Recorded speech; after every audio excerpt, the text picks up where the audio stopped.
Hello everyone, this is Rupali. आप सभी का स्वागत है एस्पायरिंग टीचर्स में। So very good morning to all of you. सभी को वेरी गुड मॉर्निंग। सभी चीज़ें क्लियर हैं तो एक बारी कमेंट्स में बताएंगे कि येस मैम क्लियर है।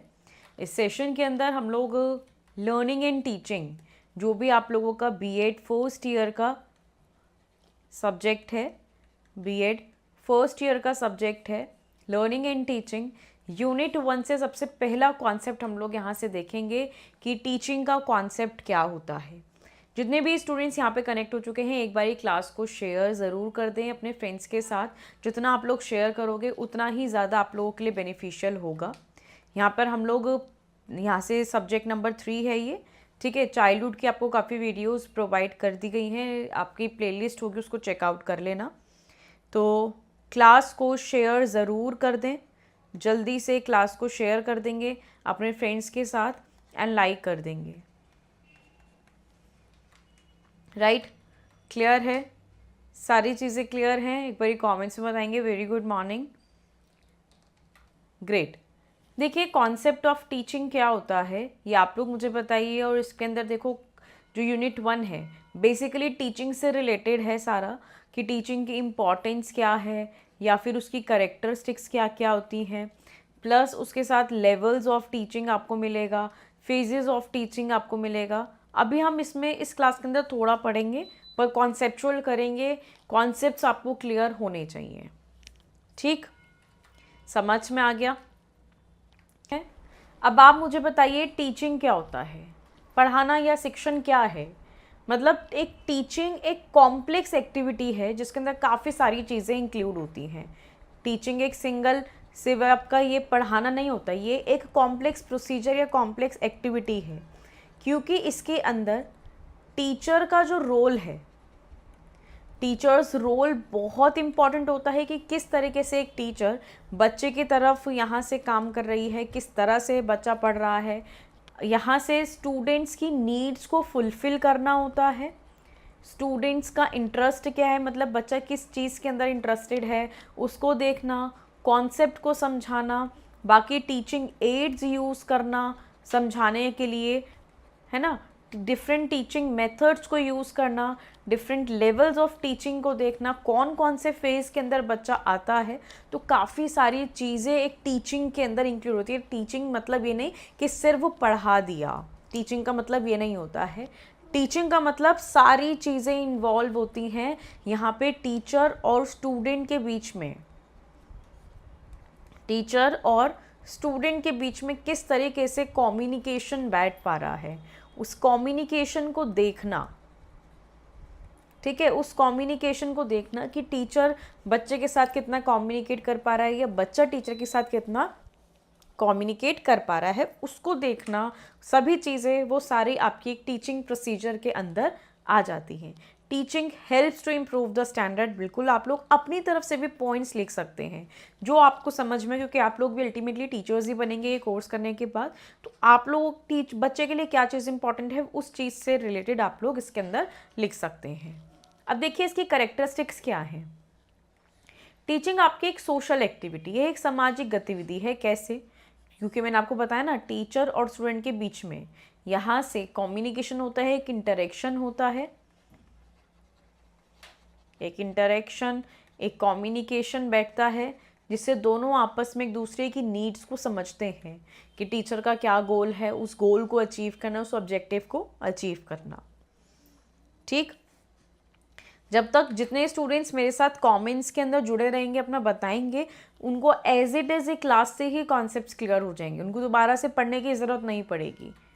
तो इसलिए क्लास को जितना हो सके शेयर ज़रूर कीजिए और अपने कमेंट्स के अंदर बने रहिए। जो जो भी आप लोग एग्ज़ाम में लिख सकते हैं, आपके दिमाग में कोई भी पॉइंट है वो कमेंट्स में लिख दो, ठीक है।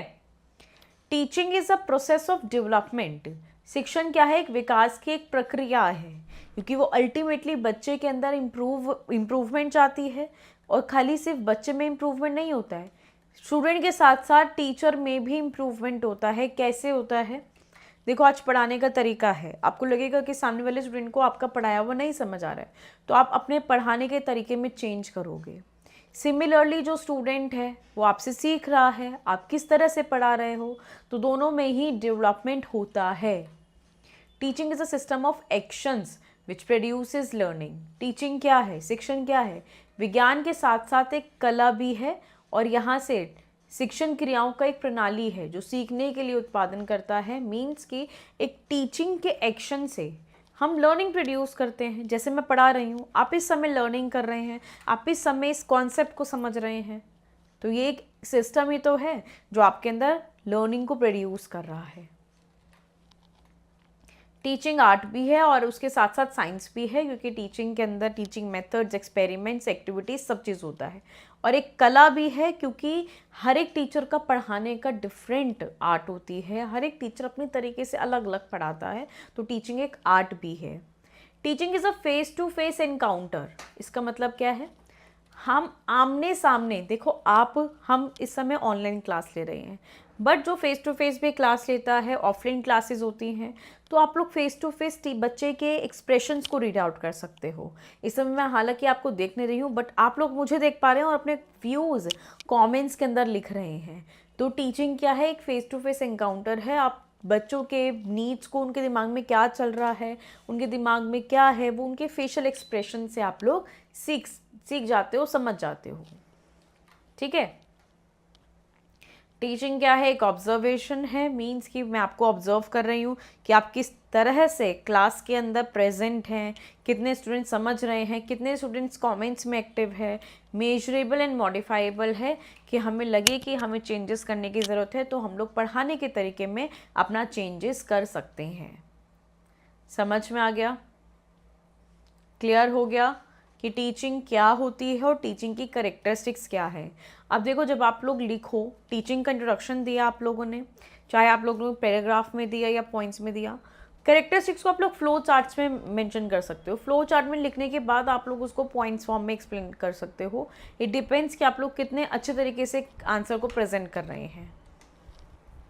अब और क्या क्या करेक्टरिस्टिक्स हैं। Teaching is from memory level to reflective level. आपको लेवल से भी क्वेश्चन आता है। लेवल से किस तरह से क्वेश्चन आएगा कि सबसे बेसिक लेवल कौन सी होती है, मेमोरी लेवल, और मेमोरी से हम कहाँ पर जाते हैं, रिफ्लेक्टिव की तरफ जाते हैं, जो कि एक हाइयर लेवल है। जो कि क्या है, ये एक हाइयर लेवल है। तो टीचिंग एक आपको मेमोरी एक बेसिक लेवल होती है, बेसिक से हाइयर की तरफ लेके जाता है। टीचिंग शिक्षण व्यवहार को आकार देता है।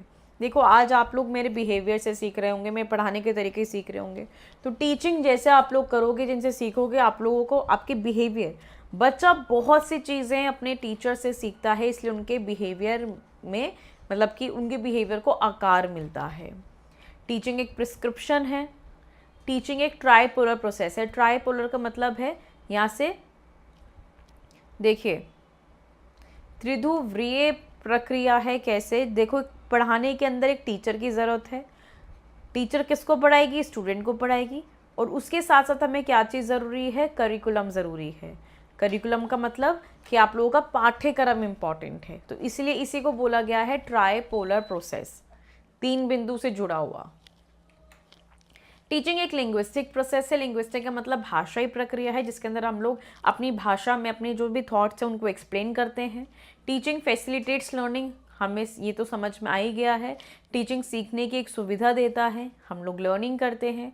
टीचिंग हमें मार्गदर्शन देता है। मैं पढ़ा रही हूँ, आप बीच बीच में क्वेश्चन पूछते हो कि क्या चीज़ इंपॉर्टेंट है, इसको कैसे लिखना है, ये कैसे आएगा, तो एक मार्गदर्शन भी देता है टीचिंग। टीचिंग एक इंटरेक्टिव प्रोसेस है। आपस में हम लोग क्या कर रहे हैं, इंटरेक्शन कर रहे हैं। मैं बोलकर आपको बता रही हूँ, आप कमेंट्स में लिखकर मुझे बता रहे हो, है ना। हम ऑनलाइन पढ़ रहे हैं, अगर हम लोग ऑफलाइन पढ़ते हैं तो हम लोग फेस टू फेस यहाँ पे वर्बली इंटरेक्ट करते, राइट। तो ये एक इंटरेक्टिव प्रोसीजर है। टीचिंग गोल ओरिएंटेड प्रोसेस है। गोल ओरिएंटेड कैसे है कि मेरा गोल है कि आपको बीएड क्लियर करानी है, आपका गोल है कि पढ़कर मुझे इतना परसेंटेज लेकर आना है, अपना बीएड क्लियर करना है। तो बेसिकली टीचिंग एक गोल ओरिएंटेड प्रोसेस होता है। Teaching is the development of learning situation. यहाँ पर हम लोग स्थिति का विकास करते हैं, सीखने में मदद करता है। तो ये सारी की सारी करेक्टरिस्टिक्स आ जाती हैं। आप लोग किस पॉइंट्स की फॉर्म में या फिर फ्लो चार्ट की फॉर्म में किसी भी तरह से आप लोग प्रेजेंट कर सकते हैं। समझ में आ गया तो मुझे कमेंट्स में बताइए कि यस मैम क्लियर हो गया है। बाकी अपने फ्रेंड्स के साथ शेयर ज़रूर कीजिए जल्दी से। Is that clear? समझ में आ गया? अब देखिए इसके आगे हम लोग एक फेजेस और पढ़ लेते हैं। अभी हमने यहाँ से टीचिंग की करेक्टरिस्टिक्स को ही समझा है कि क्या क्या करेक्टरिस्टिक्स होती हैं। इसी के अंदर मैं आपको फेजेस भी बता रही हूँ कि टीचिंग की फेजेस क्या क्या होती हैं, किन फेज से गुजरते हो। पेपर में क्वेश्चन आपसे ये पूछा जाता है। पहला फेज प्री एक्टिव फेज, दूसरा फेज इंटरएक्टिव फेज, तीसरा phase post active phase. 3 phase होते हैं इंपॉर्टेंट। प्री एक्टिव फेज जो होता है, प्री एक्टिव फेज के अंदर यहाँ पर टीचर प्लानिंग करती है। अपने लेसन को जो भी पढ़ाना है उसको वो प्लानिंग करेगी। प्लानिंग किस तरह से करेगी कि अब देखो मैं क्लास में आने से पहले मैं अपना ये प्रिपरेशन करके लेकर आई हूँ कि मुझे ये कॉन्सेप्ट बच्चे को डिलीवर करना है, तो यहाँ से पाठ की योजना बनाकर लेकर आती है। In this phase teacher plan कर लेती है जितना भी वो पढ़ाई की क्लास के अंदर पहले से प्रिपेयर होकर आती है। हम दूसरे शब्दों में बात करें तो वो जो भी एक्टिविटीज़ टीचर परफॉर्म करती है क्लासरूम से पहले, क्लासरूम से आने से पहले उसने जो भी प्लानिंग करी है वो प्री एक्टिव फेज होता है। क्लियर? क्या क्या इंक्लूड करता है ये? Identify the objectives to be achieved in terms of people learning, कि हमें क्या क्या ऑब्जेक्टिव्स को फुलफिल करना है, बच्चे को किस तरह से पढ़ाना है, स्ट्रैटेजीज मेथडोलॉजीज, ये सारी चीज़ें हम कौन सी अडॉप्ट करेंगे, और टीचिंग एड्स हम लोग कौन सी यूज़ करेंगे। सिलेक्शन ऑफ कंटेंट, कंटेंट को सेलेक्ट कर लेते हैं कि हम लोग क्लास में कौन सा कंटेंट पढ़ाएंगे, उसको ऑर्गेनाइज कर देते हैं एक सही तरीके से, पहला ये टॉपिक फिर ये टॉपिक फिर ये टॉपिक। ठीक है, अपने प्रिंसिपल्स को जस्टिफाई कर देते हैं कि हम लोग क्लास में कौन कौन से टीचिंग मैगजीन्स यूज़ करेंगे, किस तरह से करेंगे यूज़, और हम लोग अपने एप्रोप्रिएट टीचिंग मेथड्स को भी सेलेक्ट कर लेते हैं कि किस मेथड से मैं अपना कंटेंट को डिलीवर करूँगी आप तक, जिससे कि आपको ये सब चीज़ें समझ में आ जाए। तो जो भी पढ़ाने से पहले सब चीज़ प्रिपेयर की गई है, हम इस फेज़ को प्लानिंग फेज़ भी कह सकते हैं। जो भी हमने प्लान किया है वो सब इसकी कैटेगरी में आ जाता है। नेक्स्ट फेज़ होता है आप लोगों का इंटरएक्टिव फेज़। इंटरएक्टिव फेज़ में होता है, ये सेकंड फेज़ होता है, अब मैं आप लोगों को पढ़ा रही हूँ, तो जो भी पहले प्रिपेयर कर आई थी वो आपका प्री एक्टिव फेज़ हो गया। इंटरएक्टिव में हम आपस में बात कर रहे हैं, तो ये आप लोगों का उसी प्लान को एग्जीक्यूट कर देना होता है। इन दिस एग्जीक्यूशन फेज़ जो भी प्लानिंग करी थी उसको मैंने एग्जीक्यूट कर दिया, मैंने आपको समझाया, लर्निंग एक्सपीरियंसेस दिए, सुटेबल मोड्स के थ्रू, सुटेबल मेथड्स के थ्रू मैंने आप लोगों को समझाया है, तो वो आपका इंटरएक्टिव फेज़ के अंदर आ जाएगा। राइट? और तीसरा फेज़ जो होता है वो होता है आपका पोस्ट एक्टिव फेज़। अब पढ़ाने के बाद क्या होता है, हम पढ़ाने के बाद इवेल्युएशन करते हैं कि आपको कितना समझ में आया है, कि इस बच्चे को कितनी अंडरस्टैंडिंग हुई है इस कॉन्सेप्ट की, है ना। ये चीज़ को हम बाद में एनालाइज करते हैं, विश्लेषण करते हैं कि किस बच्चे को क्या समझ में आया इस क्लास को पढ़ाने के बाद। उसको देखना, उसको जांचना, उसका असेसमेंट करना ही आपका पोस्ट एक्टिव फेज की कैटेगरी के अंडर आता है। ठीक, लेवल्स हम लोग नेक्स्ट क्लास के अंदर करेंगे।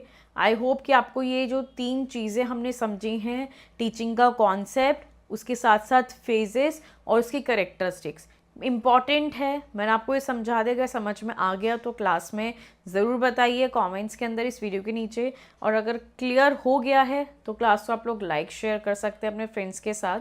बाकी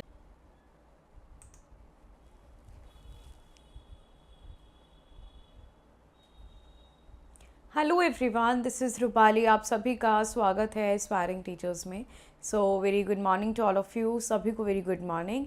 सभी चीज़ें क्लियर हैं तो एक बार कमेंट्स में बताएंगे कि येस मैम क्लियर है। देखिए, इस सेशन के अंदर आपका लर्निंग एंड टीचिंग सब्जेक्ट चल रहा है for BEd first year. BEd first year का सब्जेक्ट आपका लर्निंग एंड टीचिंग, ये आपकी सेकेंड क्लास है। यूनिट 1 से कल हमने जो किया था कॉन्सेप्ट ऑफ टीचिंग के बारे में समझा था, राइट। और कल फेजेस ऑफ टीचिंग किया था। कि टीचिंग के कौन कौन से फेजेस आते हैं या होते हैं। आज की क्लास के अंदर हम लोग जो कवर करेंगे वो है लेवल्स ऑफ टीचिंग, कि जब एक शिक्षण की प्रक्रिया होती है तो किन लेवल से गुजरती है, और पेपर में ये क्वेश्चन आप लोगों का आना ही आना है। तो उसके लिए आप लोग इसको प्रिपेयर कीजिए, राइट। और कोर्स में भी आपको जिस तरह से कराया जाएगा वो मैं बता रही हूँ। आप लोगों को क्वेश्चन लिखना किस तरह से है, उसकी हर एक लेवल की मेरिट्स क्या क्या होंगी, डी मेरिट्स क्या होंगी, राइट। क्वेश्चन को प्रेजेंट करने का तरीका होना चाहिए एक, तो वो आप लोगों को सीखना है, उसके ऊपर काम करना है आपको। अब जितने स्टूडेंट्स इस सेशन को शेयर करेंगे उतना आप लोगों के लिए ही बेनिफिशियल होगा। तो उस तरीके से हम लोग अपनी क्लासेस यहाँ पे कंडक्ट करेंगे। अदरवाइज़ तो फिर कोर्स में तो क्लासेस चल ही रही हैं, यहाँ पे अगर आप लोग एक्टिव नहीं है देन कोर्स में आप लोगों की क्लासेस होंगी, फिर यूट्यूब पे नहीं होंगी, ठीक। तो जितना आप लोग मैक्सिमम अपने फ्रेंड्स के साथ शेयर कर सकते हैं उतना शेयर कीजिए, मैक्सिमम शेयर होना चाहिए। और सेशन अच्छा लगे तो लाइक ज़रूर कीजिए। Is that clear? सभी चीज़ें क्लियर हैं? स्टार्ट करेंगे अपना लेवल्स ऑफ टीचिंग से। आई होप सभी ने क्लास को शेयर कर दिया होगा, ठीक है। क्लास को सभी ने शेयर कर दिया होगा आप सभी ने। लेवल्स क्या रहती हैं कि किन स्तर से जब एक टीचिंग या एक शिक्षण की प्रक्रिया होती है वो किन स्तर से गुजरती है। तो पहला लेवल आता है मेमोरी लेवल, जिसे हम लोग बोलते हैं स्मृति स्तर। सेकेंड लेवल आता है अंडरस्टैंडिंग लेवल, जिसमें हम लोग बच्चे को समझाते हैं। थर्ड लेवल आता है आप लोगों का रिफ्लेक्टिव लेवल, चिंतनशील स्तर, जिसमें बच्चा क्या करता है, इस लेवल में पहुंचने के बाद रिफ्लेक्शन करता है, मतलब कि अपने थॉट प्रोसेस, थिंकिंग प्रोसेस उसका काम करता है। उसको समझाया वगैरह कुछ नहीं जाता है, वो खुद से सारी चीज़ें एक्सप्लोर करता है, कंस्ट्रक्ट करता है, ठीक है, इस लेवल के अंदर। अब इसकी खासियत क्या होंगी, ये चीज़ें इंपॉर्टेंट हैं। तो फर्स्ट लेवल को समझिए। फर्स्ट लेवल क्या है, ये लेवल आपकी प्राइमरी क्लासेस के अंदर यूज़ आती है। प्राइमरी क्लासेस आप सभी को पता होगा, प्राथमिक कक्षा के अंदर ये लेवल इस्तेमाल आती है। यहाँ पर बच्चा रूट लर्निंग करता है, याद रखना। रूट लर्निंग का मतलब होता है रट्टा मारना। बच्चा यहाँ पे रट्टा मार कर सीखता है, क्योंकि हम बच्चे को सिखाते हैं ना, A for apple, B for ball, ये उसको बार बार रिपीट कराते हैं। तो इस लेवल पर बच्चा अपनी समझ के साथ नहीं चल रहा है, इस लेवल पर बच्चा रूट लर्निंग रट्टा मार कर सीख रहा है, ठीक है। क्लियर हुआ? यहाँ पे बच्चा अपना कोई भी थॉट प्रोसेस नहीं काम करता है, उसको समझाने की ज़रूरत नहीं पड़ती है, उसको सिर्फ हम लोग बार बार उसको रिपीट कराते हैं, दोहराते हैं। तो उसकी खासियत क्या हो गई है, ये जो है ये फर्स्ट लेवल आती है। क्या है, ये टीचिंग की पहली लेवल है, फर्स्ट लेवल है। उसमें रैपिड इन लर्निंग, मतलब सीखने के अंदर तेज़ी होती है जब बच्चे का, क्योंकि माइंड फ्रेश होता है। माइंड, उस बच्चे को हम जो जो सिखाएंगे वो बच्चा जल्दी से ग्रास्प कर लेगा। जैसे कि हम उसको ABCD सिखाएंगे, 1 2 3 4 सिखाएंगे, बार बार बोलना सिखाएंगे, अ से अनार सिखाएंगे, तो उसको जल्दी से ग्रास्प करेगा। तो वो तेज़ी से सीखता है इस लेवल में बच्चा, क्योंकि उसका वो मेमोरी जो है वो बहुत शार्प होती है। स्टेबिलिटी ऑफ रिटेंशन, अब वो बच्चा देखो, हमें अभी तक जो हमने इस लेवल पर सीखा था ना वो हमें अभी तक याद है, और हम मरते टाइम तक नहीं भूलेंगे। तो जो भी हमने सीख लिया उस लेवल में, वो चीज़ आपको लॉन्ग टर्म के लिए याद रहती है। किसके लिए? वो आपको लॉन्ग टर्म के लिए याद रहती है। रैपिड इन रिकॉल, याद करने में तेज़ी, बच्चा तेज़ी से याद करता है क्योंकि हम उसको दोहरा रहे हैं बार बार, उसके पास और कुछ काम नहीं है, वो बच्चा दोहरा कर बार बार सीख रहा है कि A for Apple, B for ball, उसको 20 बार बोलेगा कॉन्टिन्यूशन के अंदर, तो वो जल्दी से तेज़ी से याद करता है। और जो भी इररिलेवेंट चीज़ें होती हैं वो बच्चा भूल जाता है, वो अपने माइंड में नहीं रखता। हम क्या आज तक गिनती या काउंटिंग भूले हैं, या ABCD से अनार भूले हैं? जो इररिलेवेंट चीज़ें थी हमारी इस क्लास या इस लेवल के अंदर, वो हम लोग हटा देते हैं, और बाकी चीज़ें हम उसको जो रिलेवेंट हैं वो हम उसको लॉन्ग टर्म तक याद रखते हैं। समझ में आया? क्लियर हुआ? देखिए इसके एडवांटेजेस क्या क्या हो जाएंगी। एडवांटेजेस मतलब पहला, इसकी लाभ क्या क्या होंगे। Useful for children at lower level, जैसे कि मैंने आपको बताया कि ये जो लेवल है ये सिर्फ आप लोगों के प्राइमरी लेवल पे ही यूज़फुल रहती है, क्योंकि हम बच्चे को उसी लेवल पर सिखाते हैं, ठीक है, बच्चे को हम लोग उसी लेवल पे सिखाते हैं, रिपीट करना, रूट लर्निंग कराना, तो ये यूज़फुल जो रहती है ये उसके पहले लेवल पर ही रहती है, जो लोअर या प्राइमरी लेवल होता है। इसके अंदर टीचर का बहुत ही इंपॉर्टेंट रोल होता है। जैसे टीचर बोलेगी, जैसे टीचर कहेगी, वैसे ही बच्चा सीखेगा। That is more important. जैसे कि यहाँ पे टीचर ने बोला ए फॉर एप्पल, तो बच्चा ए फॉर एप्पल ही बोलेगा। बी फॉर बॉल, तो वो बी फॉर बॉल ही बोलेगा, बी फॉर बॉय नहीं बोलेगा। तो यहाँ पे एक शिक्षक की महत्वपूर्ण भूमिका होती है, याद रखिएगा। It is the first step of understanding. अब देखो बच्चे को हम लोग समझा रहे हैं, उसकी समझ के आधार पर ये पहला स्तर है जिसमें बच्चा सीख रहा है। ठीक है, फाइन। आप लोगों को जो क्लासेस होंगी ना, वो पेड क्लासेस ही चलेंगे। यहाँ पर सिर्फ आप लोगों को इन्फॉर्मेशन मिलेगी, कंटेंट यहाँ पे नहीं कराया जाएगा। जब आप लोग ही शेयर नहीं करेंगे क्लास को तो कोई फ़ायदा नहीं है। ठीक, यह समझने के लिए पहला कदम है। हम बच्चे को समझा रहे हैं, किसी चीज़ की अंडरस्टैंडिंग दे रहे हैं, तो ये फर्स्ट लेवल के अंडर आता है। Certain material has to be learn by cramming. Cramming का मतलब होता है रट्टा मारना। तो कोई चीज़ें जो होती हैं वो बच्चे को रट्टा मार के सिखाई जाती हैं। 1 2 3 4 बार बार रिपीट करो।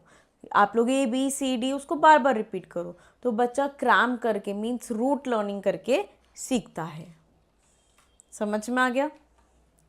इसके कुछ देखो, जहाँ पे एडवांटेजेस होंगे वहाँ पे ऑब्वियस सी बात है डिसएडवांटेजेस भी आपको मिलेंगी। तो यहाँ पे डिसएडवांटेज क्या होगा कि बच्चा रट्टा मार के सीखता है। जो सब्जेक्ट के अंदर लिखा है वो सब्जेक्ट सेंटर्ड, विषय केंद्रित हो जाता है बच्चा। तो यहाँ पे वो सब्जेक्ट सेंटर्ड होता है कि इंग्लिश के अंदर ABCD है या फिर हिंदी के अंदर अ से अनार है। ठीक है, तो ये बच्चा सब्जेक्ट सेंटर या विषय केंद्रित हो जाता है। प्यूपिल केप्ट इन स्ट्रिक्ट डिसिप्लिन। अब बच्चा छोटा होता है, टीचर उसको कंट्रोल में नहीं रखेगी तो बच्चा सीखेगा नहीं। तो यहाँ पे उसके लिए स्ट्रिक्ट डिसिप्लिन मेंटेन करके रखा जाता है। क्रैमिंग, बार बार टीचर उसको बोलती है कि इसको दोहराओ, रिपीट करो, है ना, जिससे कि आपको वो लंबे समय तक याद रहे। तो क्रैमिंग को ज़्यादा इंसिस्ट किया जाता है कि इस काम को करो या इसको बार बार रिपीट करो, इसको 10 बार लिखो, इसको 100 टाइम्स लिखो। A for Apple, B for ball, इसको बार बार लिखते चलो। तो क्रैमिंग ज़्यादा होती है यहाँ पर। लैक ऑफ मोटिवेशन, टीचर बच्चे को मोटिवेट नहीं करती क्योंकि वो बच्चा समझेगा ही नहीं कि वो टीचर क्या कह रही है। यहाँ पर उसको क्रैमिंग कराई जाएगी, बस ये चीज़ आपको करनी है, सीखनी है, इसको एज इट इज़ लिखना है। तो यहाँ पे मोटिवेशन नहीं होता है, बच्चे को प्रेरणा बिल्कुल भी नहीं दी जाती है। And next is thoughtless level, मतलब बच्चा अपने दिमाग से इस्तेमाल नहीं कर रहा है। उस बच्चे को सिर्फ और सिर्फ जो चीज़ बता रहे हैं उतना सीखेगा। तो यहाँ पर हम उसको बोलते हैं थॉटलेस टीचिंग, जहाँ पे बच्चा अपने दिमाग का इस्तेमाल नहीं करता है। समझ में आ गया? क्लियर हो रहा है तो कमेंट्स के अंदर बताते रहिए कि यस मैम क्लियर है। कमेंट्स के अंदर अपने कमेंट करते रहिए। सेकेंड लेवल आती है अंडरस्टैंडिंग लेवल। अब ये इंपॉर्टेंट लेवल है, ये आपकी सेकेंडरी लेवल के लिए यूज़ होती है। किसके लिए? जो भी आपकी सेकेंडरी क्लासेस होती हैं उस लेवल के लिए यूज़ होती है। अब देखो बच्चा बड़ा हो गया है, हम उसको समझाएंगे चीज़ें, जो भी चीज़ें कराएंगे, कॉन्सेप्ट बताएंगे, वो समझा के करेंगे।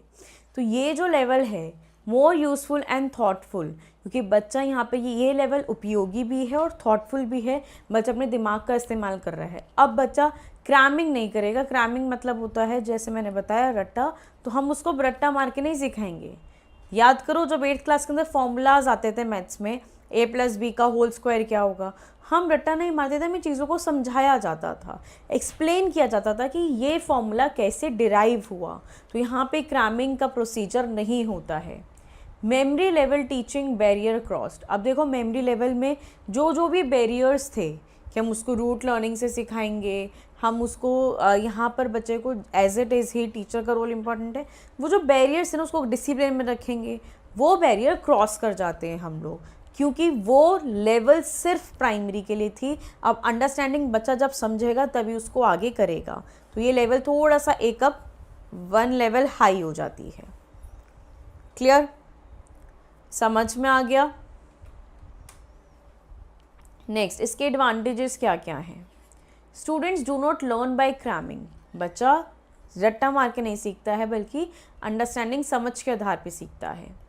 न्यू नॉलेज एक्वायर्ड, हम बच्चे को नया ज्ञान प्राप्त कराते हैं। क्या कराते हैं? उस बच्चे को नया नॉलेज देते हैं, सीखता है बच्चा। Base of reflective level, reflective level का मतलब है कि अब देखो हम इसके बाद नेक्स्ट लेवल पे जाएंगे ना, उस लेवल तक पहुंचने के लिए हमें ये बेस बना देती है, क्योंकि हम यहाँ पे समझना शुरू कर रहे हैं। क्या कर रहे हैं? हम इस लेवल में समझना शुरू कर रहे हैं। क्लियर? फिर आपकी आती है स्टूडेंट्स में ग्रेटर यूज़ ऑफ इंटेलिजेंस। यहाँ पे बच्चा अपने दिमाग, अपनी बुद्धि का ज़्यादातर इस्तेमाल करता है। तो ये सारे के सारे एडवांटेजेस हो गए। आप लोग इस तरह से फ्लो चार्ट्स बना सकते हैं पेपर के अंदर, इन्हीं पॉइंट्स को 2 लाइन्स के अंदर एक्सप्लेन कर सकते हैं, पॉइंट्स फॉर्म में भी लिख सकते हैं। इट डिपेंड्स कि आप लोग किस तरीके से आंसर को एक्सप्लेन करेंगे या प्रेजेंट करेंगे, राइट? इसके भी कुछ डिसएडवांटेजेस हैं, जैसे this level is subject centred. ये जो लेवल होता है वो आप लोगों का सब्जेक्ट सेंटर्ड होता है, क्योंकि हम लोग इस एक सब्जेक्ट के ऊपर ही बच्चा यहाँ पे खोज करता है या समझता है। ओनली कॉग्निटिव डोमेन डेवलप्स, क्योंकि इस लेवल पर बच्चा थॉट कर रहा है ना, यहाँ से बच्चा सोच रहा है, समझ रहा है। तो कॉग्निटिव लेवल को ज़्यादातर डेवलप किया जाएगा, उसको ज़्यादातर बढ़ाया जाएगा। ह्यूमन बिहेवियर नॉट अटेंडेड, कि बच्चे के व्यवहार में क्या परिवर्तन आने चाहिए उसको हम लोग नहीं देखते हैं। हम सिर्फ ये देखते हैं कि बच्चा कितना सीख रहा है, बच्चा कितना समझ रहा है, उस पे फोकस करते हैं हम। ओनली मास्टरी इज़ एम्फेसाइज्ड, केवल महारत पर जोर दिया जाता है। मीन्स कि ये बच्चा इस कॉन्सेप्ट के अंदर मास्टरी हासिल कर ले या उसको ये कॉन्सेप्ट अच्छे से समझ में आ जाए। तो ये आप लोगों की क्या होती है? डिसएडवांटेजेस। तीसरी लेवल आ जाती है आप लोगों की रिफ्लेक्टिव लेवल, जो कि एक बेस्ट लेवल है। अब हम लोग बड़े हो चुके हैं, जहाँ पर जिस सिचुएशन में हम हैं, it means we are in higher classes and ये हम लोग रिफ्लेक्टिव लेवल के अंडर आते हैं। यहाँ पर आपको कोई चीज़ समझाई नहीं जाएगी, यहाँ पर आपको कोई चीज़ बताई नहीं जाएगी। थिंक डीपली अबाउट समथिंग, आपको टॉपिक दे दिया जाएगा, जैसे कि आपको बोल दिया कि भाई बीएड अपना प्रिपेयर कर लो, क्लासेस तो कॉलेजेस में होती नहीं है ना। तो यहाँ पे थिंक डीपली अबाउट समथिंग, हम किसी चीज़ के बारे में डीपली सोचते हैं, प्रॉब्लम्स को आइडेंटिफाई करते हैं, डिफाइन करते हैं और सॉल्यूशन को फाइंड करते हैं कि इसका कैसे प्रॉब्लम का सॉल्यूशन होगा। Role of teacher is democratic, यहाँ पर एक टीचर का जो रोल होता है वो डेमोक्रेटिक होता है। मीन्स कि एक टीचर सबके बारे में समझने की कोशिश करती है, सबको इक्वली ट्रीट करती है, उसके लिए कोई अलग नहीं है कि ये बच्चा होशियार है तो उसको ज़्यादा फोकस करेगी, ये बच्चा नहीं है तो उसको नहीं फोकस करेगी। टीचर के लिए बच्चा इम्पॉर्टेंट है और वो उसके लिए एक जैसा ही ट्रीटमेंट रखेगी। क्लियर? समझ में आ रहा है? इसके क्या क्या मेरिट्स होंगे? ये जो लेवल है ये टीचर सेंटर्ड नहीं होती है, ये चाइल्ड सेंटर्ड होती है, क्योंकि बच्चा खुद पर खुद ही सारे काम वो करता है। टीचर सिर्फ उसको फैसिलिटीज़ प्रोवाइड करेगी, गाइडेंस देगी, बाकी सारे काम कौन करेगा? टीचर करेगी, बच्चा करेगा। टीचर और स्टूडेंट के बीच में इंटरेक्शन होता है, कम्युनिकेशन बना रहता है। Teaching at this level is problem centred, इस लेवल में पढ़ाने में थोड़ी सी प्रॉब्लम आती है, क्योंकि बच्चे को सारा काम खुद ही करना पड़ता है। ये जो लेवल है हायर क्लासेस के लिए अप्रोप्रिएट है। और teaching can not restrict the curriculum, ये नहीं कि हमें सिर्फ यही कराना है, बच्चा करिकुलम के एक्स्ट्रा भी पढ़ सकता है, नए नए एक्सपीरियंस ले सकता है। तो ये मेरिट्स हो गए हैं इस सिस्टम के। अब बताइए, क्या ये आपको जो लेवल्स हमने समझी हैं, 3 लेवल, एक मेमोरी लेवल, एक हमने समझा अंडरस्टैंडिंग लेवल,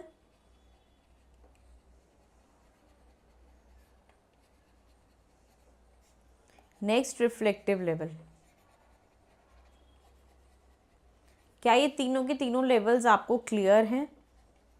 इसमें कोई डाउट है तो पूछ सकते हैं कि मैम इसमें डाउट है। अगर डाउट हो तो वो क्लियर कर लो। क्वेश्चन पेपर में आना है और आप लोग इसको प्रिपेयर करके रखिए। ये आपकी लेवल्स कंप्लीट होती हैं।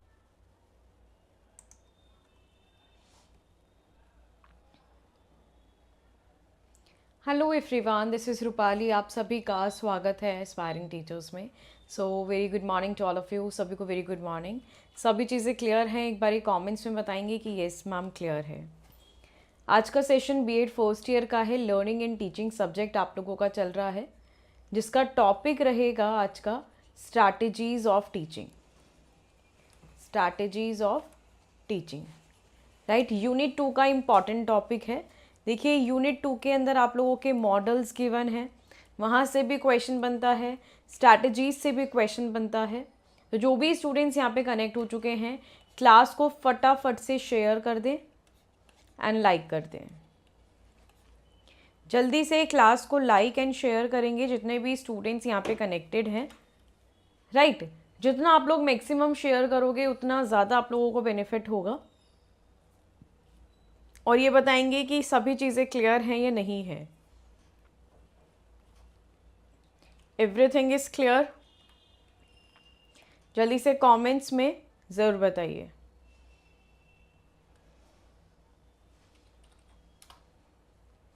राइट।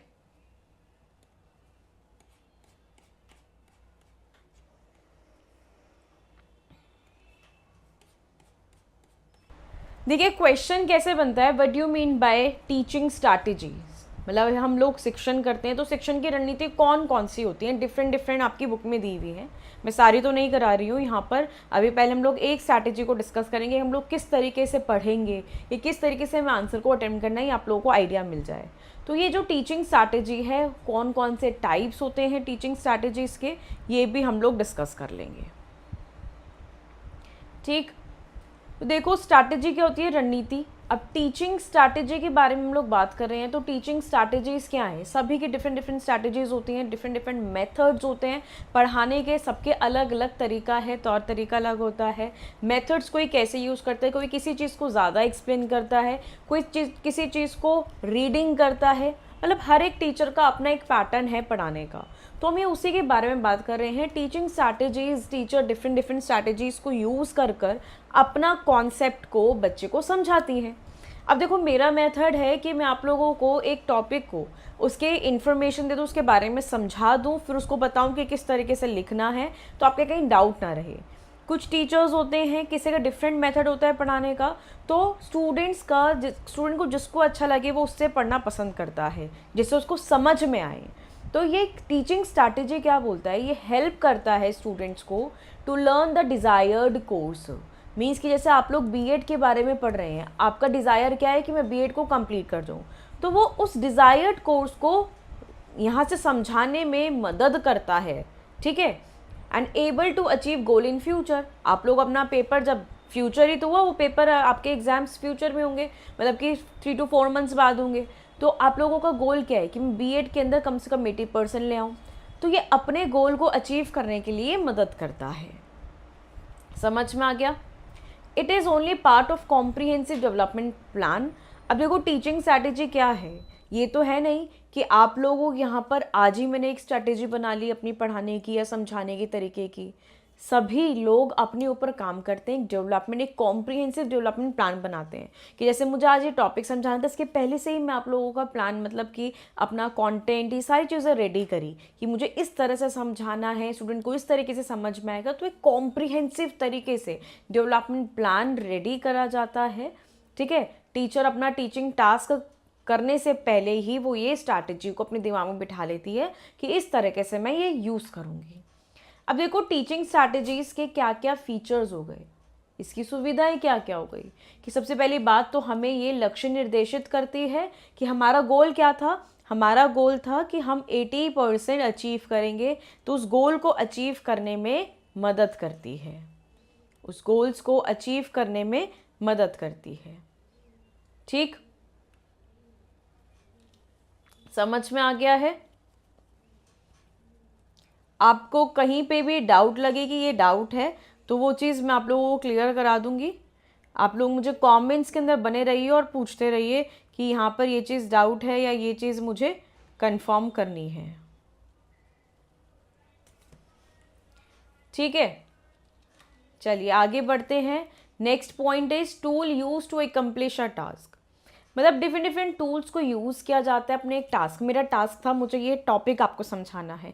इस टास्क को पूरा करने के लिए अलग अलग उपकरण का इस्तेमाल किया जाता है। Third is controllable process. अब ये क्लास मेरे कंट्रोल में है, मुझे पता है कि आपको क्या टॉपिक बताना है, क्या टॉपिक समझाना है, तो it is a controllable process, right. Very good morning. तो ये जो प्रोसेस होता है, आपकी पढ़ाने की प्रक्रिया होती है, क्लास होती है, वो पूरी कंट्रोल में होती है, नियंत्रित होती है। Develop right strategy to deal with targeted students.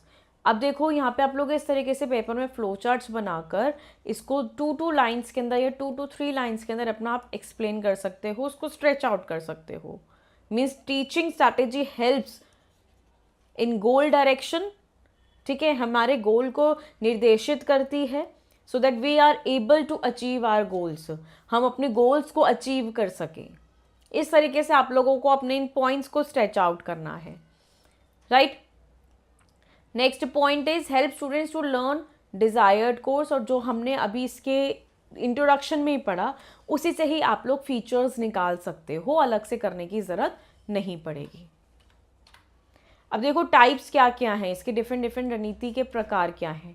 पहला साइमुलेशन, मीन्स होता है अनुकरण करना। सेकंड है आपका ब्रेनस्टॉर्मिंग, आपको ये फुल फ्लेज 16 मार्क्स में क्वेश्चन मिल सकता है, पर आप लोगों को ये सारी ही लिखनी पड़ेंगी। 5 स्ट्रैटेजीज हैं, पाँचों। मैं आपको इस क्लास के अंदर एक स्ट्रैटेजी समझाऊंगी कि किस तरीके से आप लोगों को करना है, बाकी आपको कोर्स के अंदर मिल जाएगा पूरा class, okay. Third is your lecture method, fourth is your demonstration means प्रदर्शन विधि, और fifth is your team teaching means your टोली शिक्षण, टीम टीचिंग। इन सभी के डिफरेंट डिफरेंट मीनिंग है, डिफरेंट डिफरेंट करेक्टरिस्टिक्स हैं, ठीक है। तो सबसे पहला मैं आपको समझा रही हूँ साइमुलेशन क्या होता है, अनुकरण करना क्या है। साइमुलेशन एक इंक्लूसिव टर्म है जिसके अंदर आप लोगों की एक्टिविटीज़ होती हैं, बट किस तरीके के इन्वायरमेंट में, आर्टिफिशियल इन्वायरमेंट में, कृत्रिम वातावरण में होता है। फॉर एग्जाम्पल, ध्यान से सुनना, हम आप लोगों ने यहाँ से देखो पायलट सुना होगा ना, जो प्लेन उड़ाते हैं पायलट। अब उनको जब वो ट्रेनिंग पर जाते हैं तो उनको असली प्लेन तो एकदम से दिया नहीं जाता है ना, वो क्लासेस भी लेते हैं, सीखते हैं पहले। तो एक पायलट को सबसे पहले यहाँ पे एक आर्टिफिशियल इन्वायरमेंट बनाया गया जिसमें उसको ऐसा लगेगा, फील होगा कि वो सच में प्लेन उड़ा रहा है, वो सच में प्लेन में बैठा है। पूरा इस तरीके से आपके लिए इन्वायरमेंट बनाया जाता है, बट वो ओरिजिनल नहीं होता है। एक और एग्जाम्पल सुनो कि आप लोग यहाँ से टीचर्स बनोगे, राइट। अब आप लोग टीचर्स बनने के दौरान अपना इंटर्नशिप करते हो, आप किसी स्कूल में जाते हो, क्लासेस में एक एज अ मेन टीचर आप लोग रोल प्ले करते हो, बच्चे आपके सामने बैठे होते हैं, है ना। माइक्रो टीचिंग का एग्जाम्पल याद है कि आप लोग, बच्चे आपके सामने बैठे हैं कुछ बच्चे, और आप लोग पढ़ा रहे हो, तो एज अ टीचर फील होता है ना, बट वो एज अ टीचर नहीं, आप लोग ट्रेनी हो, आप लोग एक तरीके का इन्वायरमेंट आपको प्रोवाइड किया गया है, ऐसे ही उसे बोलते हैं आर्टिफिशियल इन्वायरमेंट, ठीक। तो एक आपको एक आर्टिफिशियल इन्वायरमेंट प्रोवाइड किया जाता है जिसमें पार्टिसिपेंट यहाँ से एक्टिविटीज़ को परफॉर्म करते हैं। साइमुलेशन का मतलब हो गया कि एक रोल प्लेइंग है या एक रिहर्सल है, एक आप मतलब कि ओरिजिनल इन्वायरमेंट में जाने से पहले एक रिहर्स कर रहे हो, ठीक है, जो कि एक आर्टिफिशियली कैरीड आउट होता है। इसको बोलते हैं role playing, pilot training, artificial training या लेबोरेटरी मेथड। तो ये सारा आप लोग इस तरीके से पॉइंट्स फॉर्म के अंदर अपना इंट्रोडक्शन इसके अंदर लिख सकते हो,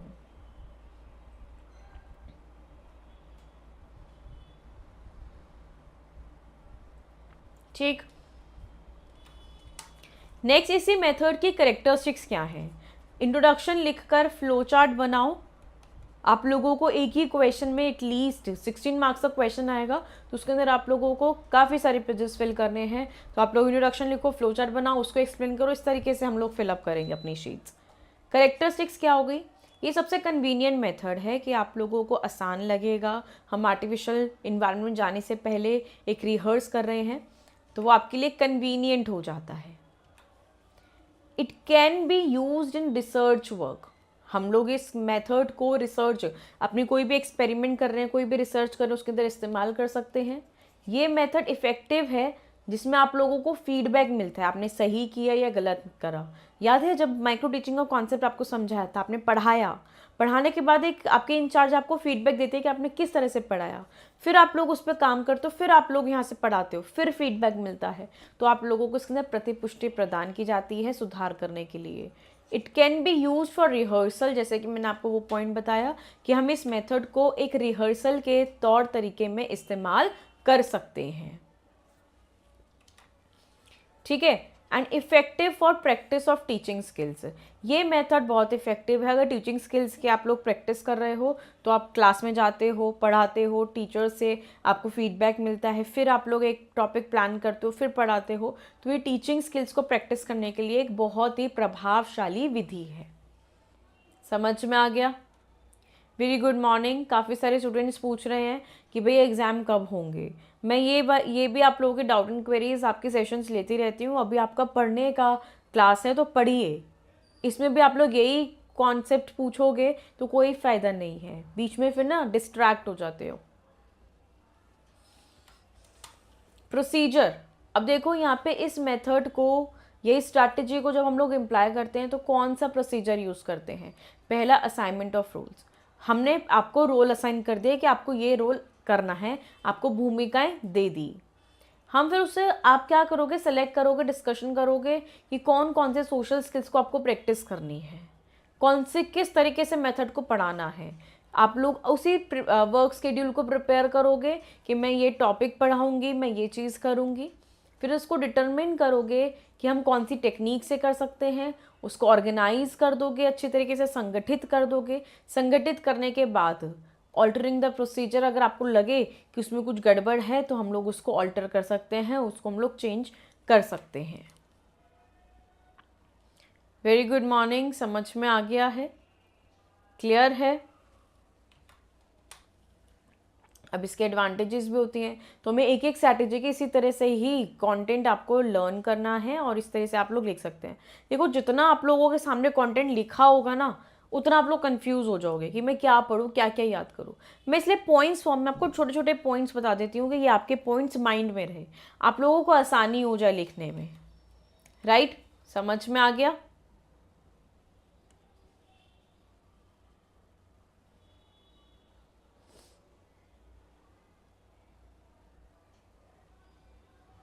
क्लियर है? चलिए आगे बढ़ते हैं। इसके एडवांटेजेस क्या हैं? बिल्ड सेल्फ कॉन्फिडेंस, आत्मविश्वास बनाता है ये आपके अंदर। जब आप लोग प्रैक्टिस करोगे तो आप लोगों को कॉन्फिडेंस मिलेगा। इट डेवलप इंटरेस्ट, इंटरेस्ट भी डेवलप होगा। डेवलप डिसीजन मेकिंग एबिलिटी, ठीक है। एक्सप्लेन बिहेवियरल प्रॉब्लम्स, कि आप लोगों के कोई भी प्रॉब्लम आ रही है बिहेवियर से रिलेटेड या फिर आप लोग करने में, तो उसको एक्सप्लेन भी करेगा, आपको फीडबैक भी प्रोवाइड करेगा। थियरी और प्रैक्टिकल में डिफरेंस क्या है और रिलेशन क्या है, उसके बीच के संबंध को बताएगा और आप लोगों को बहुत सारी अपॉर्चुनिटीज़ प्रोवाइड करेगा जो आप लोग एंजॉय कर सकते हैं। ठीक, ये आप लोगों की एक स्ट्रैटेजी हमने कंप्लीट करी है। साइमुलेशन क्या होता है उसके बारे में हमने कैरेक्टरिस्टिक्स को डिस्कस कर लिया है, ठीक है। उसके एडवांटेजेस को डिस्कस कर लिया है हमने, और इसमें साइमुलेशन के अंदर हमने इसके स्टेप्स को डिस्कस कर लिया है, मींस प्रोसीजर को डिस्कस कर लिया है। आप लोगों को लगे कि आप डिसएडवांटेजेस भी लिख सकते हो, इट डिपेंड्स। और लास्ट में जब हम लोग कर लें कंप्लीट तो उसमें एक कंक्लूजन, जो भी आपने समझा उसको कंक्लूड करके लास्ट में लिख दो। इस तरीके से आंसर को अटेम्प्ट करने की कोशिश कीजिएगा। Is that clear? समझ में आ गया? अब बाकी स्ट्रैटेजीज आप लोग यहाँ से समझिए, बाकी स्टूडेंट्स को वो कोड।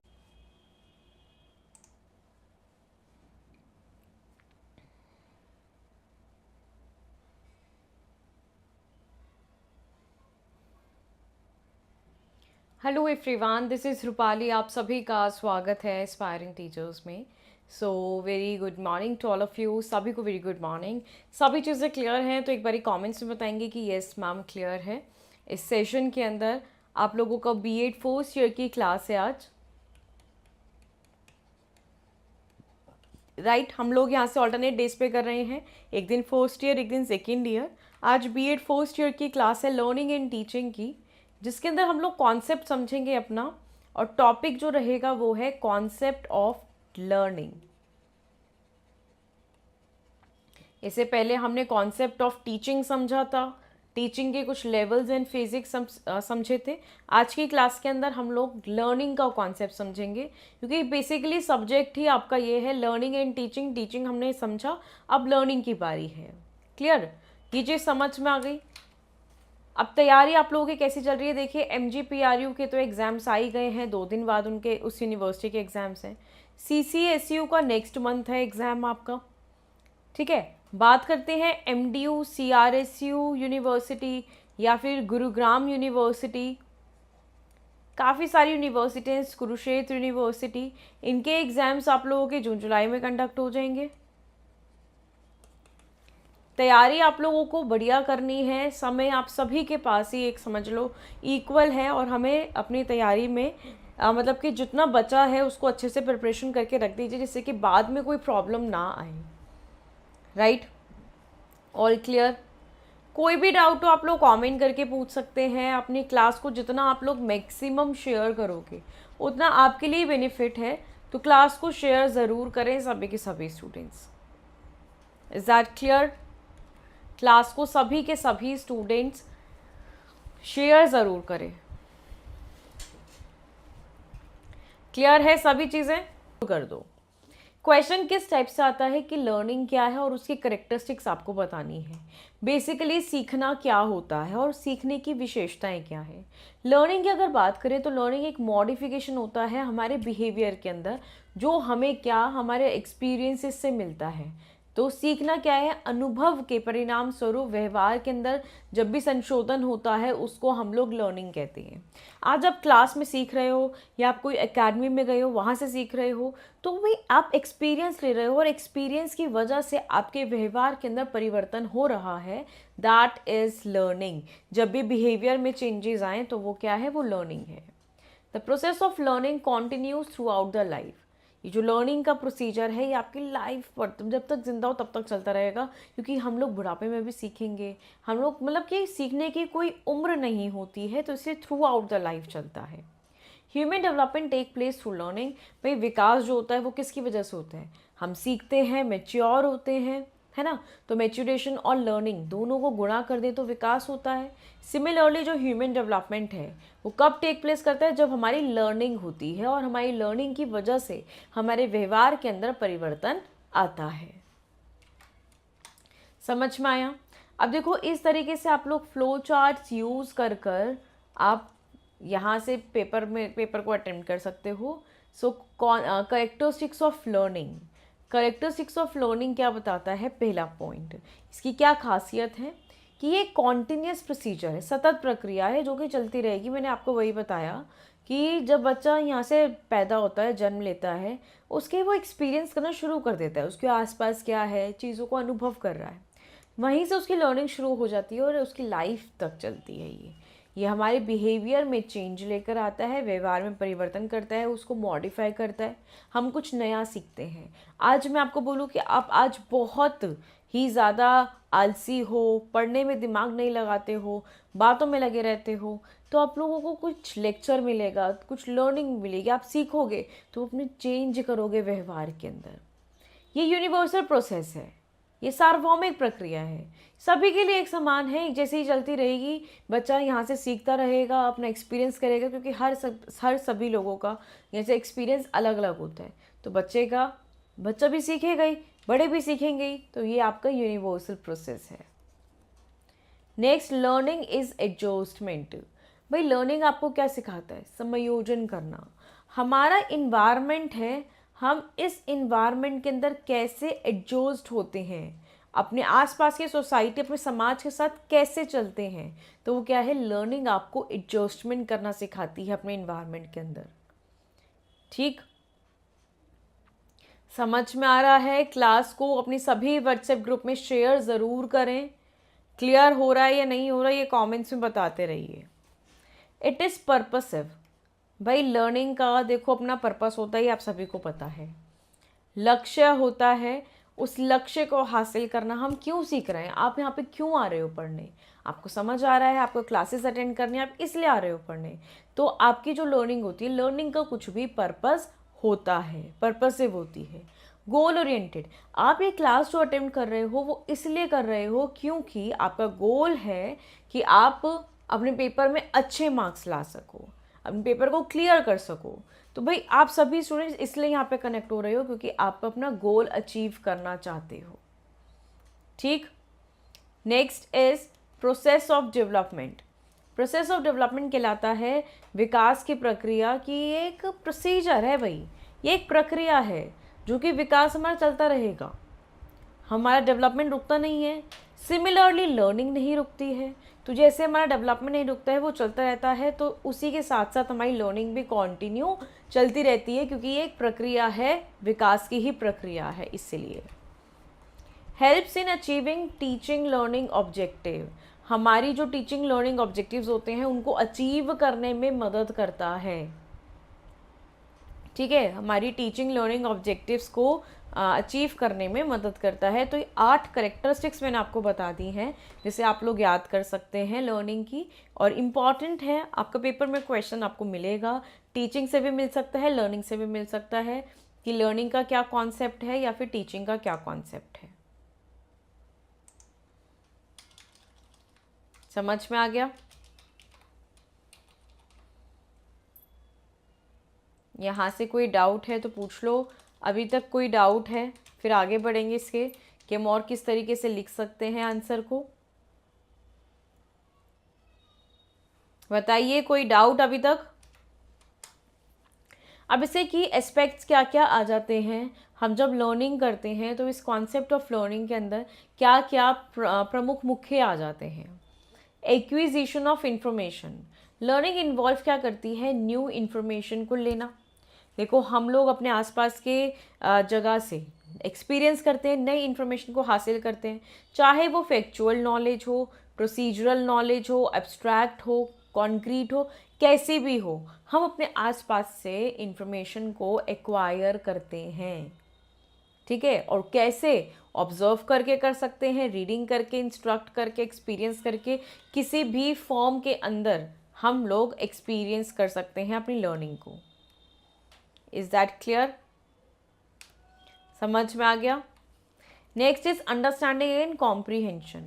सिंपली क्या है, हम information is not enough, learning involves understanding and making sense of information. देखो मैंने आपको आज सूचना दे दी, पर उस सूचना का तब तक कोई फ़ायदा नहीं है जब तक उसमें कुछ अंडरस्टैंडिंग नहीं हो, कुछ इन्फॉर्मेशन, कुछ उसका उस इन्फॉर्मेशन का कोई सेंस नहीं बन रहा हो। तो लर्निंग जो होती है वो ये लर्निंग, अंडरस्टैंडिंग और इन्फॉर्मेशन का सही तरीका उसके अंदर इन्वॉल्व करती है। ठीक है, हमारे लिए सिर्फ सूचना ही काफ़ी नहीं हो, उसके अंदर लर्निंग होना भी ज़रूरी है कि हमें उस इन्फॉर्मेशन से या उससे हमें क्या चीज़ें मिली है। Clear? Retention and memory, learning often involves the retention of information over time. Learning क्या करता है भाई, हम अपने इन्फॉर्मेशन को अपने कुछ समय तक, लंबे समय तक अपने माइंड में स्टोर करके रखते हैं, और वो short term to long term भी जा सकती है। Memory process such as encoding, storage, retrieval, ये तीनों ही क्रूशियल प्ले इन्वॉल्व करते हैं।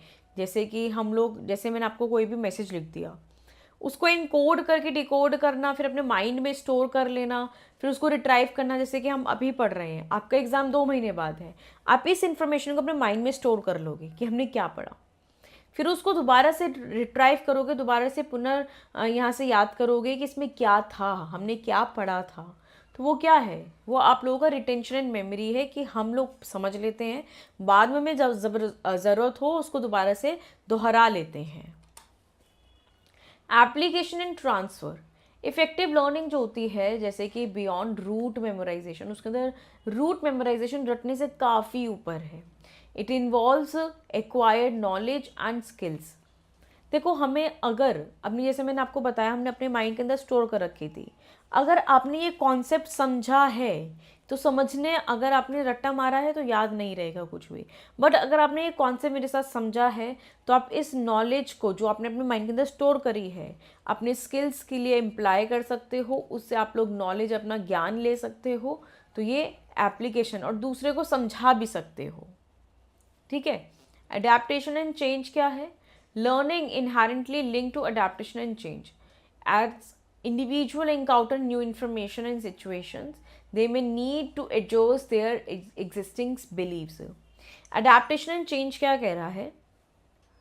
हमारी जो लर्निंग होती है वो लिंक्ड होती है, हम चीज़ों को अडेप्ट करते हैं जिससे कि हम लोग अपने इन्वायरमेंट के अंदर एडजस्ट हो सकें, अपने बिहेवियर को चेंज करने की कोशिश करते हैं, अपने बिलीव्स को, अपनी मेंटल स्टेट को, अपनी सिचुएशंस को, जिससे कि हम लोग नई इन्फॉर्मेशन को गैदर कर सकें।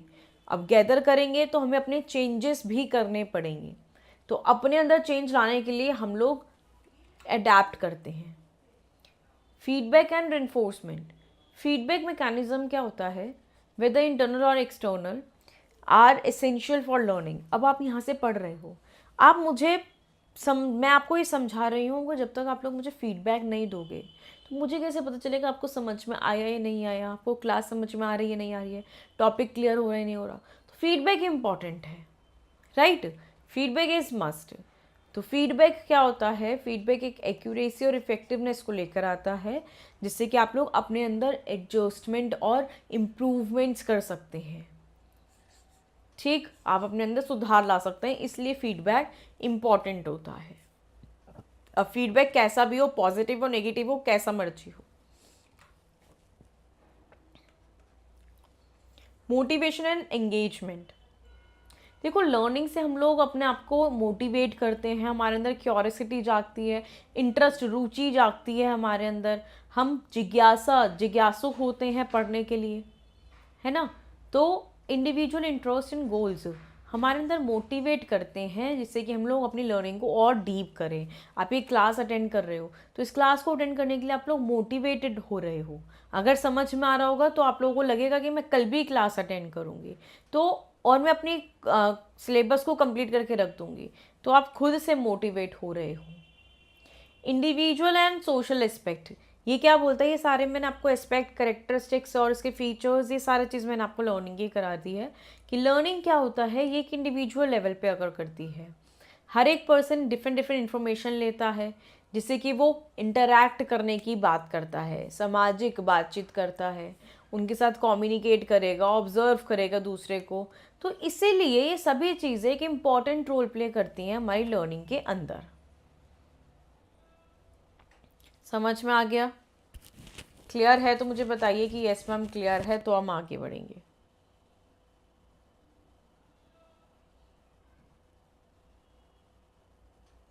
बताइए क्लियर है या नहीं है। लास्ट में कंक्लूजन लिखना कि ओवरऑल कॉन्सेप्ट ऑफ लर्निंग क्या है, वो डायनेमिक है, क्योंकि हम इसके अंदर चेंज कर सकते हैं, मल्टीफेसेड है, क्योंकि ये आपका कॉग्निटिव, आपका संज्ञानात्मक, व्यवहारिक, भावनात्मक और सामाजिक प्रक्रिया शामिल करता है। ये आपका लाइफ लॉन्ग प्रोसेस है, क्योंकि लर्निंग हमारी रुकती नहीं है, जब तक हम लोग जिंदा हैं हम लर्निंग करते रहेंगे, राइट। तो ये हमारी पर्सनल कैरेक्टरिस्टिक्स हो गई, हमारे एक्सपीरियंसेस हो गए, इन्वायरमेंट हो गए, कल्चर हो गए, सभी को ही इन्वॉल्व करके चलता है। तो इस तरीके से आप लोग अपना लास्ट में कंक्लूजन भी फॉर्म अप कर सकते हैं। समझ में आ गया? यहाँ तक किसी को कोई डाउट हो तो पूछ लो। क्या ये आपको क्लियर है?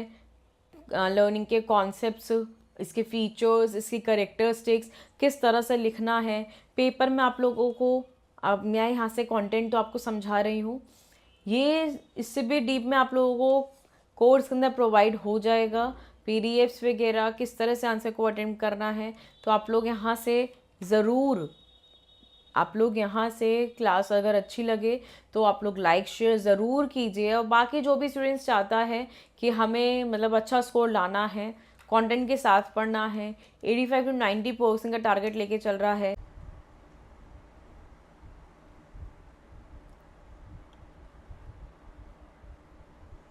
Hello everyone, this is Rupali, आप सभी का स्वागत है एस्पायरिंग टीचर्स में। So very good morning to all of you, सभी को वेरी गुड मॉर्निंग। सभी चीज़ें क्लियर हैं तो एक बारी कमेंट्स में बताएंगे कि येस मैम क्लियर है। B.Ed फर्स्ट ईयर की क्लास है ये आप लोगों की, राइट। B.Ed फर्स्ट ईयर की क्लास है, यूनिट 4 हम लोग डिस्कस करेंगे। और आज का जो टॉपिक रहेगा वो है evaluation in teaching learning process, in teaching learning process. इसके बाद नेक्स्ट सब्जेक्ट देखेंगे, ठीक है। इस सब्जेक्ट से मुझे जितना कराना था वो मैं करा चुकी हूँ। आपके लिए प्लेलिस्ट अवेलेबल है। क्लास को आप लोग मैक्सिमम शेयर कीजिए अपने सभी व्हाट्सएप ग्रुप के अंदर, जो भी स्टूडेंट्स यहाँ पे कनेक्ट हो चुके हैं, ठीक। तो लर्निंग एंड टीचिंग का आपका यूनिट 4 का टॉपिक है आज का इवैल्यूएशन। मूल्यांकन का क्या प्रक्रिया रहती है शिक्षण अधिगम के प्रोसेस के अंदर, उसमें आपको ये बताना है। वॉइस वगैरह सभी चीज़ें क्लियर हैं तो एक बारी कमेंट्स में बता देंगे कि यस मैम वॉइस क्लियर है। देखिए टॉपिक आप लोगों का है इवैल्यूएशन कि टीचिंग लर्निंग मीन्स कि शिक्षण अधिगम जो प्रक्रिया है, शिक्षण अधिगम प्रक्रिया के अंदर आपका मूल्यांकन का क्या प्रोसीजर रहता है, मूल्यांकन कैसे काम करता है। तो बेसिकली हमें सबसे पहले मूल्यांकन का इंट्रोडक्शन देना है, इसके बारे के अंदर हमें बताना है। इंट्रोडक्शन में हमें एक्सप्लेन करना है, राइट। तो आप बताइए इवैल्यूएशन से आप क्या समझते हैं। मूल्यांकन मैंने आपको काफ़ी बार कराया भी है अदर सब्जेक्ट के अंदर। तो मूल्यांकन क्या होता है?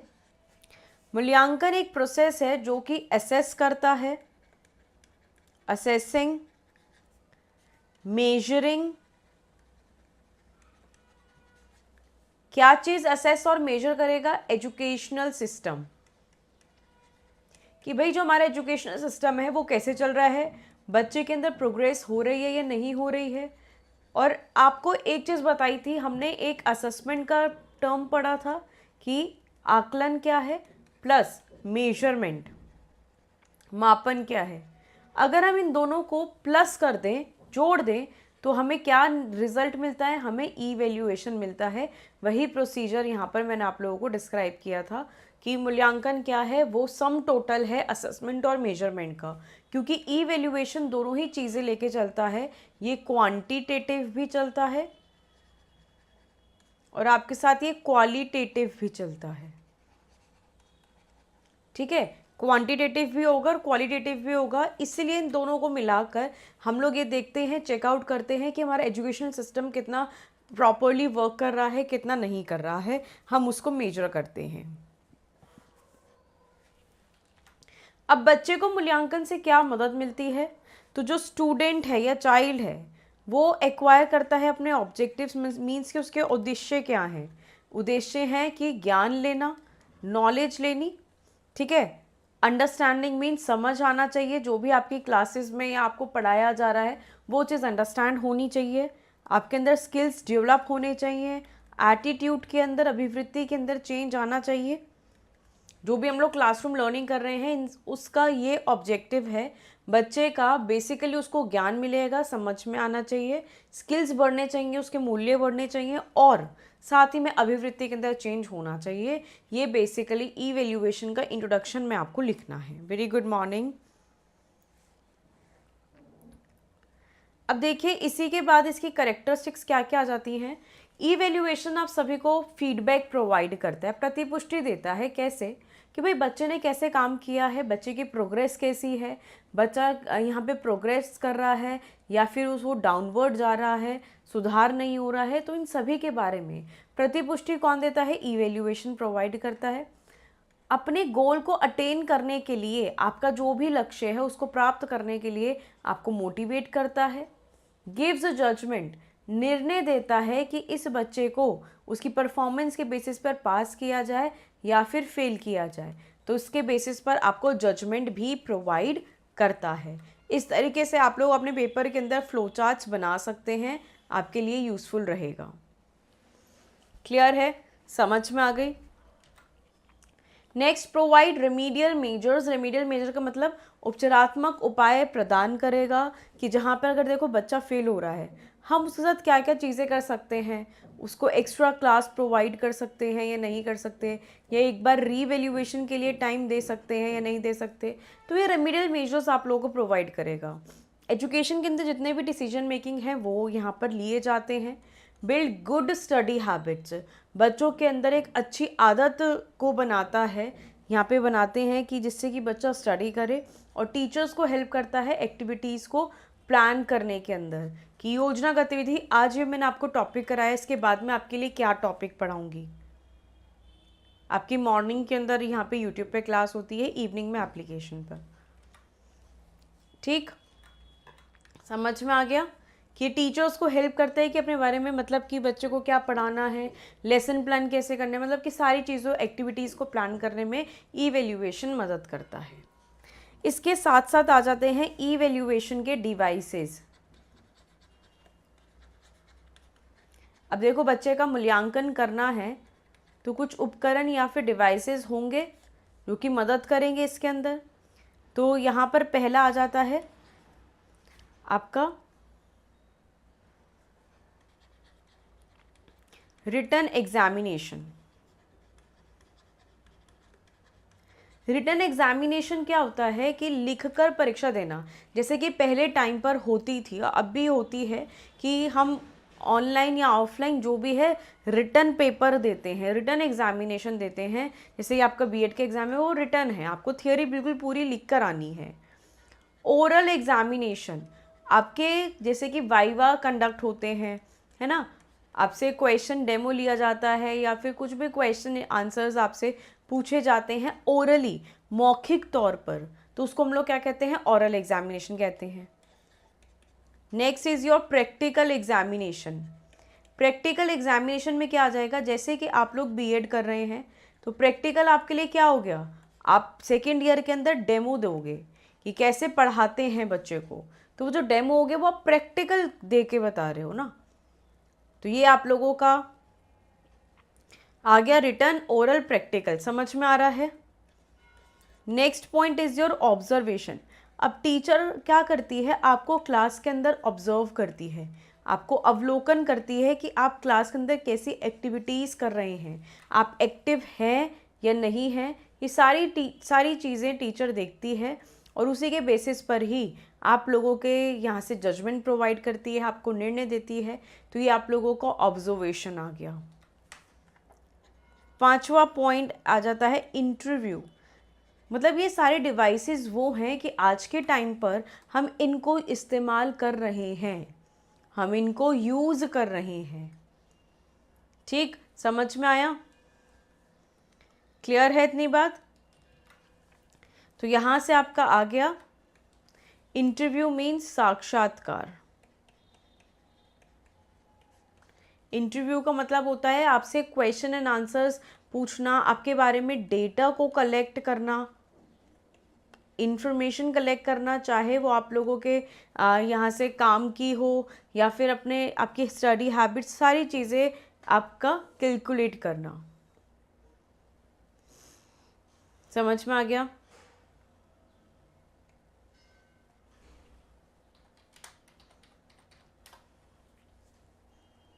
ऑल क्लियर है। नेक्स्ट हम लोग इसके ऊपर जाएंगे। छठा पॉइंट आ जाता है आप लोगों का क्वेश्चनेयर।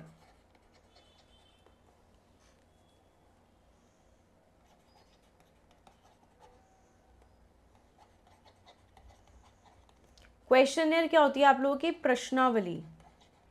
आपने देखा होगा आपकी जब भी एक सर्वे करते हैं या सोप के बारे में सर्वे किया जाता है या किसी भी प्रोडक्ट के बारे में जो नया नया आया है मार्केट के अंदर, सर्वे होता है, तो उसमें क्या होता है, आपको एक पेपर मिलता है कि आप पहले कौन सा सोप यूज़ कर रहे थे, उसका क्या नाम था, कितने टाइम वर्क किया चला वो, आप लोगों का फ्रेगनेंस कैसी थी। तो ये क्या है, ये आपसे क्वेश्चनेयर के एक पेपर पे क्वेश्चंस हैं, आपको उसका आंसर देना है, तो वो क्वेश्चनेयर प्रश्नावली हो जाती है। देन आ जाता है आप लोगों का चेकलिस्ट।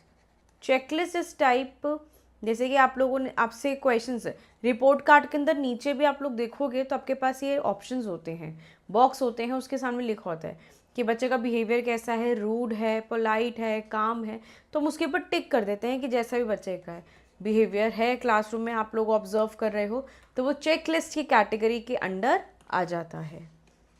देन आ गया रेटिंग स्केल, जिसे हम लोग कहते हैं निर्धारण मापनी। रेटिंग स्केल क्या होता है कि बच्चे को रेट करना। ये जो स्केल होता है 0 to 5 तक होता है। हम 5 में से बच्चे को रेट करते हैं कि उसकी परफॉर्मेंस कैसी है, रेटिंग दे देना बेसिकली। आप लोगों ने देखा होगा कि कभी भी आप लोग अगर ऑनलाइन जोमेटो से खाना लेते हो तो उसके वहाँ पे नीचे आता है ना फीडबैक और रेटिंग का, तो वो वही है कि आपको खाने का टेस्ट कैसे लगा, सर्विस कैसी लगी, टाइम पर पहुँचा नहीं पहुँचा। तो रेटिंग स्केल यही होता है आप लोगों का कि आप लोग उसके सर्विसेज के बेसिस पर उसको क्या दे रहे हो, रेट कर रहे हो। And the next point is your records maintain करना। अब रिकॉर्ड्स भी दो टाइप के होते हैं जो मेंटेन किए जाते हैं। एक होता है आपका एनेक्डोटल रिकॉर्ड और दूसरा होता है आपका cumulative record.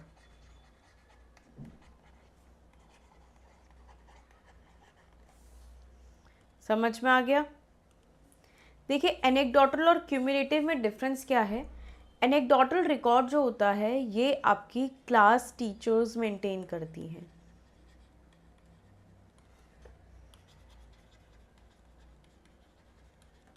Maintained by class teachers.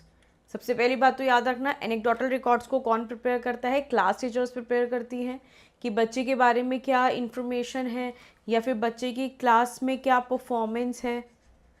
ठीक है, बच्चे के जो भी यहाँ पे बच्चा क्लासरूम में एक्टिविटीज़ को परफॉर्म कर रहा है उसके बारे में रिकॉर्ड कर लेना एनेक्डोटल रिकॉर्ड्स के अंदर आता है। क्यूमुलेटिव जो होता है, ये जो रिकॉर्ड्स होते हैं ये मेंटेन कौन करता है, मेंटेन्ड बाय स्कूल एडमिनिस्ट्रेशन। आपने देखा होगा जब हम स्कूल में एंटर करते हैं तो इस एक एडमिनिस्ट्रेशन ऑफिस होता है जिसमें इतने मोटे मोटे रजिस्टर्स होते हैं, वो सारे रिकॉर्ड्स वहाँ पर रखे जाते हैं। जैसे कि एक बच्चा यहाँ पे स्कूल में इसने नर्सरी में एडमिशन लिया, नर्सरी में क्या परसेंटेज रही, तो बच्चे की जो भी यहाँ पे एक स्टूडेंट की जो भी पर्सनल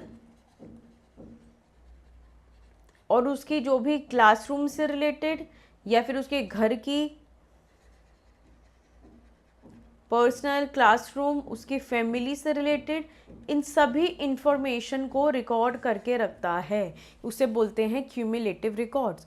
जैसे कि पर्सनल के अंदर आ गया कि बच्चे की हेल्थ कैसी है, बच्चे परफॉर्मेंस कैसी है, कितने टाइम बच्चे ने स्कूल में अटेंड किया है। ठीक है, तो ये सारी चीज़ें आ जाएंगी। बच्चा कहाँ पर रहता है, कितने भाई बहन हैं, सारी डिटेल्स जो होती है एक बच्चे के बारे में वो सारी कैप्ट की जाती हैं, उसको हम लोग क्यूमुलेटिव रिकॉर्ड्स कहते हैं।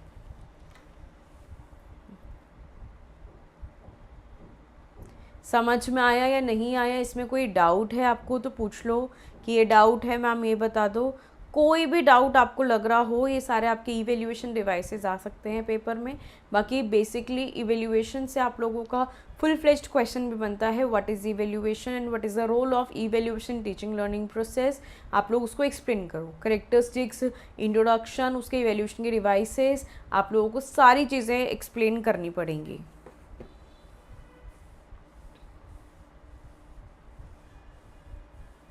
समझ में आ गया?